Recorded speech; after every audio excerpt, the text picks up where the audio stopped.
आज हम बात करेंगे सरफेस टेंशन के बारे में। ये हमारा लॉन्ग मैकेनिक्स का लास्ट वीडियो है, थर्ड पार्ट है। इसमें हम बात करेंगे सरफेस टेंशन के बारे में। सरफेस टेंशन होता क्या है? सरफेस टेंशन एक फोर्स होता है जो कि फ्लूइड एक्सर्ट करता है एल्वेलर मेम्ब्रेन पे। जैसे surface tension exerted by the fluid secreted from alveolar epithelium on the surface of alveolar membrane। ये ये एक रैंडम एल्वुलाई है जिसमें ये हमारी एपिथेलियल सेल है। एपिथेलियल सेल दो टाइप की होती है, type 1 and type 2। Type 1 epithelial cell flat होती है and type 2 epithelial cell cuboidal cell होती है। क्यूबॉइडल सेल ही वो सेल है जो सर्फेक्टेंट रिलीज करती है। तो हमने इसका एक क्रॉस सेक्शन को काट के इधर बनाया है। ये बेसमेंट मेम्ब्रेन, ये हमारा एपिथेलियल सेल मेम्ब्रेन है और ये फ्लूइड है।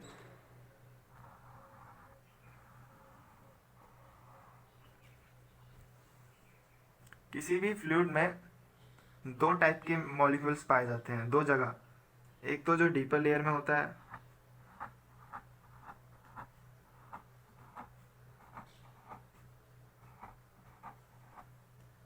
और एक जो सरफेस पे पाया जाता है।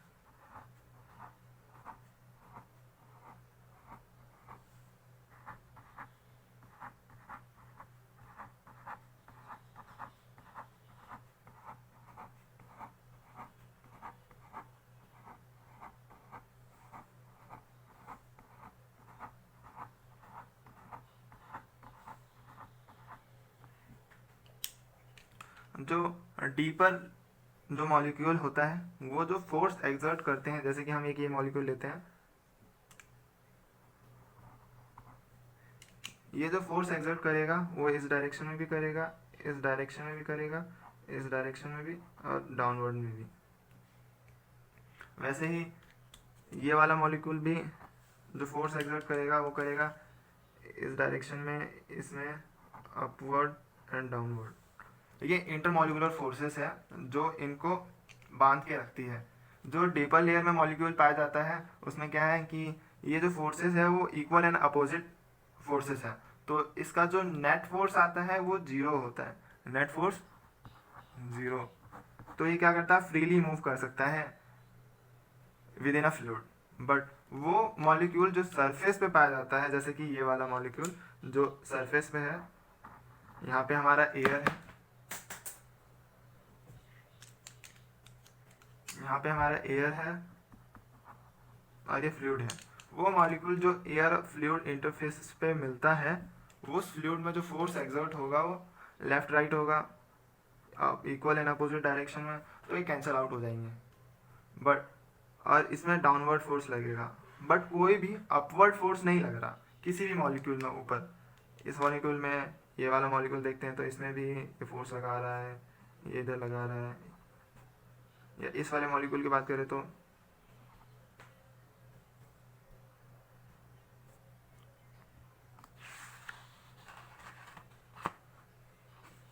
कोई भी जो फोर्स लग रहा है वो अपवर्ड नहीं लग रहा, तो इसका जो नेट फोर्स है वो डाउनवर्ड है।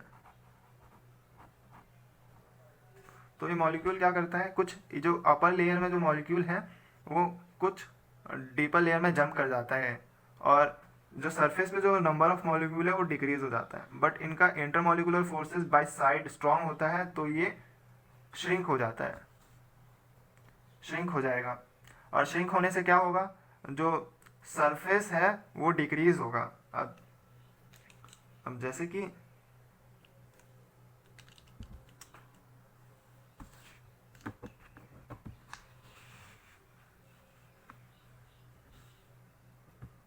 हम इसमें बात करते हैं इस बारे में।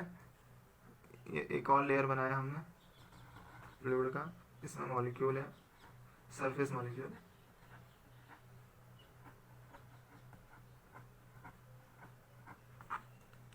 इस मॉलिक्यूल में जो नेट फोर्स है वो डाउनवर्ड है।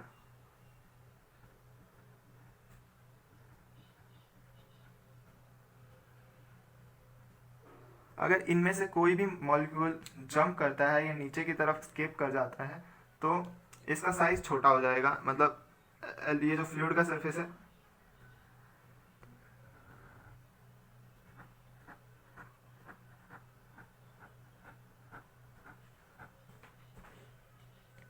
तो सरफेस टेंशन क्या है? सरफेस टेंशन एक तरह का फोर्स है जो कि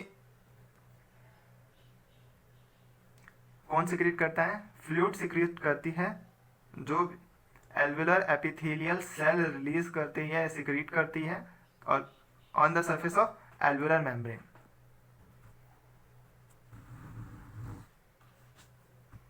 अब हम बात करेंगे इसके कॉम्प्लिकेशंस की, कौन कौन से कॉम्प्लिकेशन हो सकते हैं। तो पहला कॉम्प्लिकेशन है हमारा टेंडेंसी टू एल्वेलर कोलैप्स।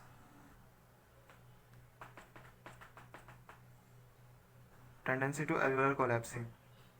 अब जैसे कि ये कम होता जा रहा था, अगर टू मच प्रेशर या सरफेस टेंशन रहेगा तो ये कोलैप्स होता जाएगा। ये मतलब कि ये जो सरफेस है ये चिपकती जाएगी, क्योंकि ज़्यादा से ज़्यादा जो सरफेस मॉलिक्यूल है वो डीपर लेयर में या डीप जंप करते रहेंगे, तो सरफेस पे जो नंबर ऑफ मॉलिक्यूल का काउंट है वो कम होता जाएगा, और कम होने से क्या होगा? सरफेस छोटी होती जाएगी, क्योंकि उनका साइड वाला जो फोर्स है, ये साइड वाला फोर्स वो स्ट्रॉन्ग है। जो ये सरफेस टेंशन फोर्स एक्सर्ट करती है उसको बोलते हैं कोलैप्सिंग प्रेशर। इस कोलैप्सिंग प्रेशर को रोकने के लिए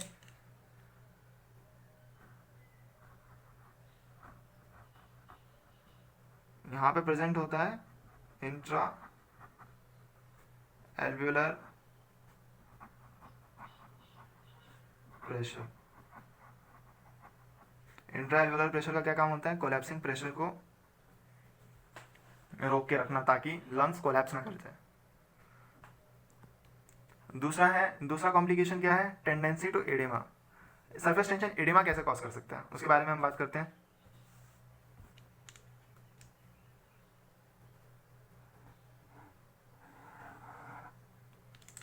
ये एल्वेलाई है और ये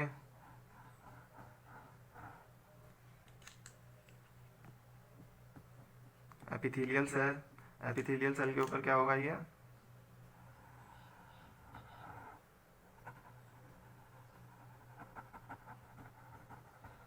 हमारा है फ्लूइड जो कि सरफेस टेंशन कॉज कर रहे हैं। यहाँ पे क्या है?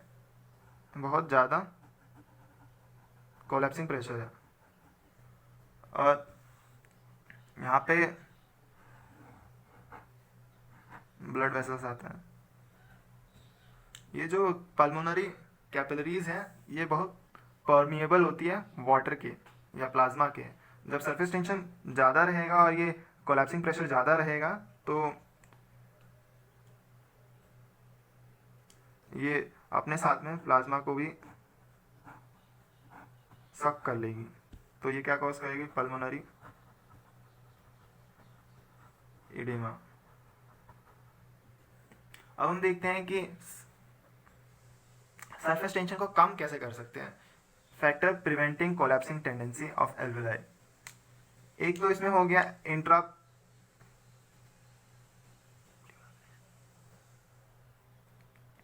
हमारा इंट्राप्लूरल प्रेशर। इंट्राप्लूरल प्रेशर हमने बात की थी हमने पहले लेक्चर में। इंट्राप्लूरल प्रेशर जो होता है वो नेगेटिव होता है, -5 या मोर देन 5, लेकिन वो नेगेटिव होता है।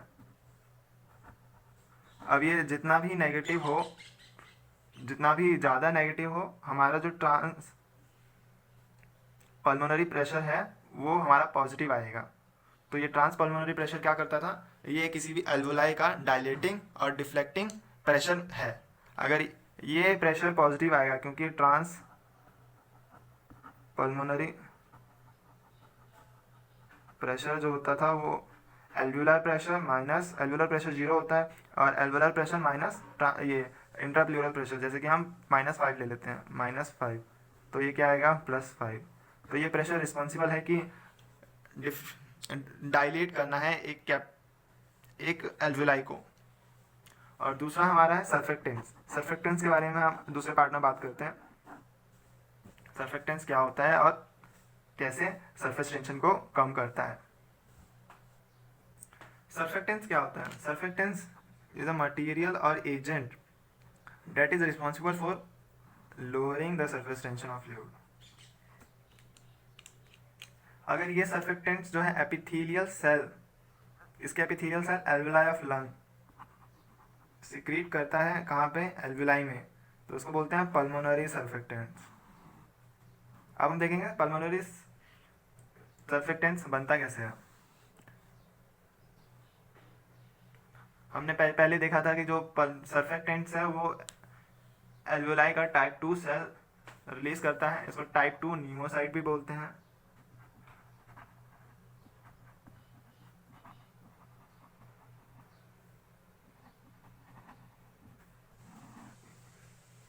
ये प्रोड्यूस करता है, तो इसको मान लेते हैं हम टाइप 2 न्यूमोसाइट।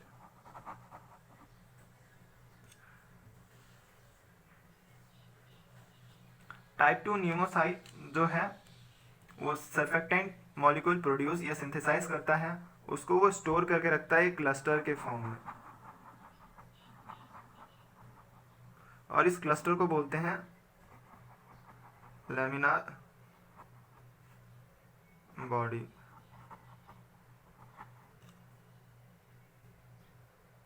सॉरी, लैमिनार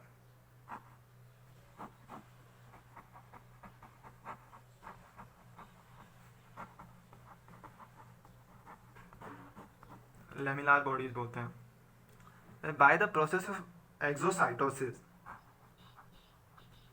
ये लैमिनार बॉडी जो है वो सरफेस पे आते हैं, सेल की सरफेस पे, और सेल की सरफेस पे वो जो प्रेजेंट होते हैं वो होते हैं ट्यूबुलर माइलिन।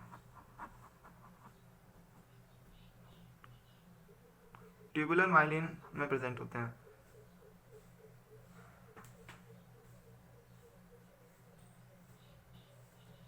और ट्यूबुलर माइलिन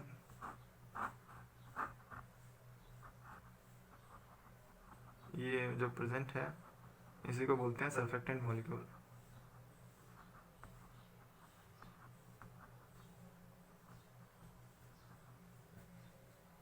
अब एक मॉलिक्यूल का स्ट्रक्चर देखेंगे।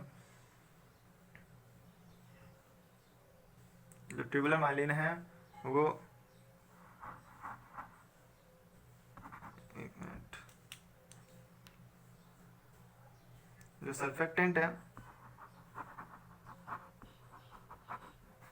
वो 90% लिपिड से बना होता है और 10% प्रोटीन से।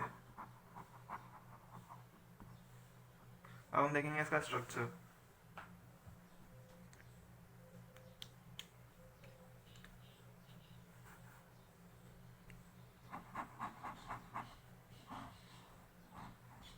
ये लिपिड है, ये एक सर्फेक्टेंट मॉलिक्यूल का स्ट्रक्चर बनाया है जिसमें ये दो लिपिड हैं, ये फॉस्फेटिडाइल और ये कोलिन। इसका नाम जो बोलते हैं वो है डाई पाल्मिटाइल, इसको बोलते हैं फॉस्फेटिडाइल और ये कोलिन।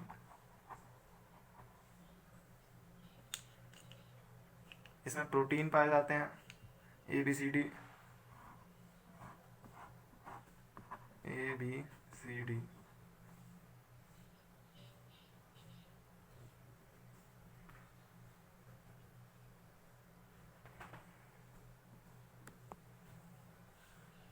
ये जो सर्फेक्टेंट मॉलिक्यूल है ये हाइड्रोफोबिक भी होते हैं और हाइड्रोफिलिक भी होते हैं। जैसे कि इसका ये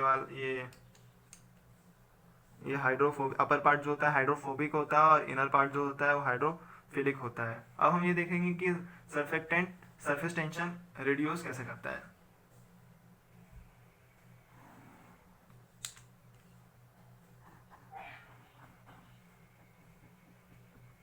इस टाइम पे हम सिर्फ 3 ही लेयर बनाएंगे यहाँ पे फ्लूइड की, एक इनर लेयर,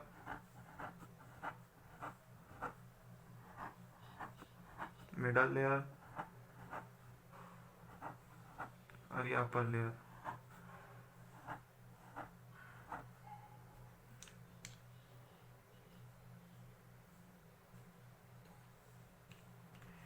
जो इनर लेयर है वो फोर्स चारों डायरेक्शन में लगा रही है, नेट फोर्स 0 है, लेकिन जो सरफेस का जो मॉलिक्यूल है वो जो फोर्स इनर साइड में लगा रही है बट अपवर्ड फोर्स नहीं लगा रही, तो इसका जो नेट मूवमेंट होता है वो डाउनवर्ड होता है और सरफेस टेंशन कम हो जाता है। बट आफ्टर रिलीजिंग सर्फेक्टेंट्स, तो सर्फेक्टेंट्स क्या होता है, इधर फ्लूइड के सरफेस पे स्प्रेड हो जाता है और यहाँ पे आके इसका जो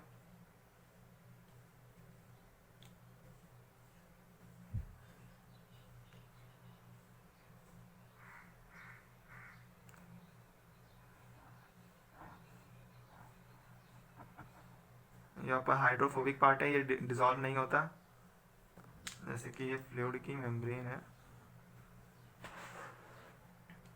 अपर पार्ट डिसॉल्व नहीं होगा, ऐसे ही लोअर पार्ट डिसॉल्व हो जाता है।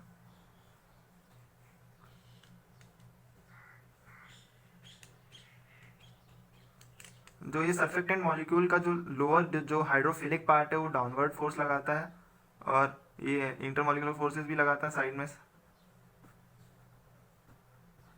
और जो ये हाइड्रोफोबिक पार्ट है जो वाटर में या फ्लूइड में डिसॉल्व नहीं होता वो अपवर्ड फोर्स भी लगाता है। तो ये मॉलिक्यूल स्टेबल है, चारों तरफ से इक्वल एंड अपोजिट फोर्सेस लग रहे हैं, तो ये इसका सरफेस टेंशन, इस सरफेस का सरफेस टेंशन कम हो जाएगा। अब जैसे जैसे इस सरफेस पे ज़्यादा से ज़्यादा सर्फेक्टेंट्स आएंगे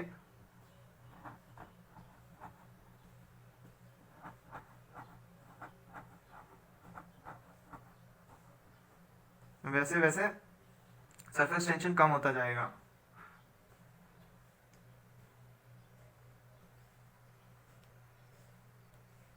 अब सर्फेक्टेंट्स के फंक्शंस क्या होते हैं, अब हम देखेंगे कि सर्फेक्टेंट्स के फंक्शंस क्या होते हैं। सरफेस टेंशन जो कॉम्प्लिकेशंस कर रहा था जैसे कि कोलैप्सिंग, तो इसके फंक्शन में पहला आ जाएगा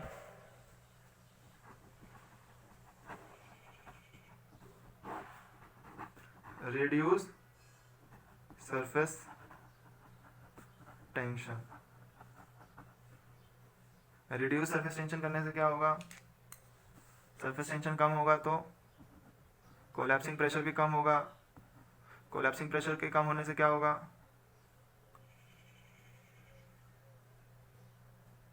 कोलैप्सिंग प्रेशर के कम होने से कोलैप्सिंग टेंडेंसी भी कम हो जाएगी, कोलैप्सिंग टेंडेंसी। दूसरा फंक्शन पल्मोनरी एडिमा कॉज कर रहा था सरफेस टेंशन, तो सरफेस टेंशन, तो सर्फेक्टेंट मेक एल्वियोलाई ड्राई।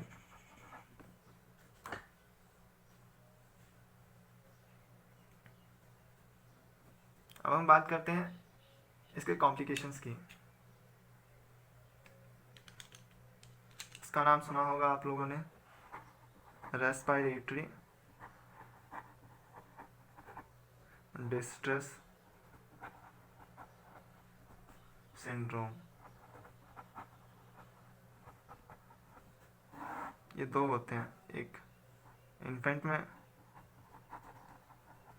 और एक एडल्ट में। पहले हम इन्फेंट की बात करते हैं। इंट्रा यूटेराइन लाइफ में 24th वीक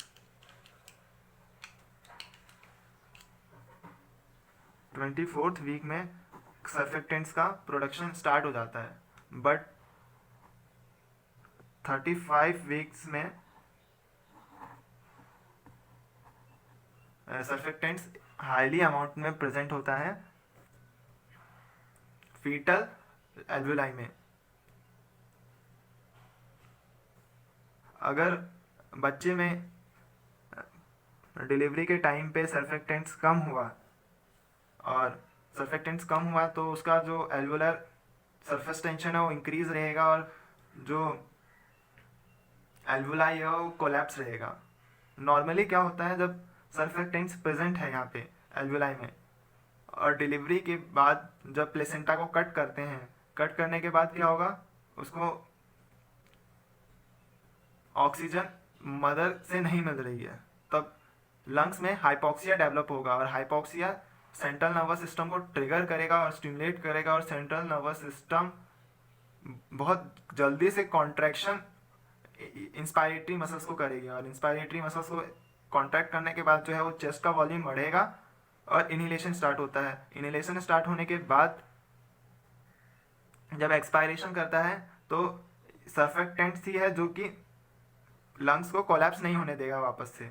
बट अगर सर्फेक्टेंट्स नहीं हुआ 35th week of intra uterine life में, तब जो हाइपोक्सिया डेवलप्ड होगी आफ्टर प्लेसेंटा कट, फिर लंग्स का वॉल्यूम तो इंक्रीज होगा, बट वहाँ पे जो कोलैप्सिंग प्रेशर है वो बहुत ज़्यादा है।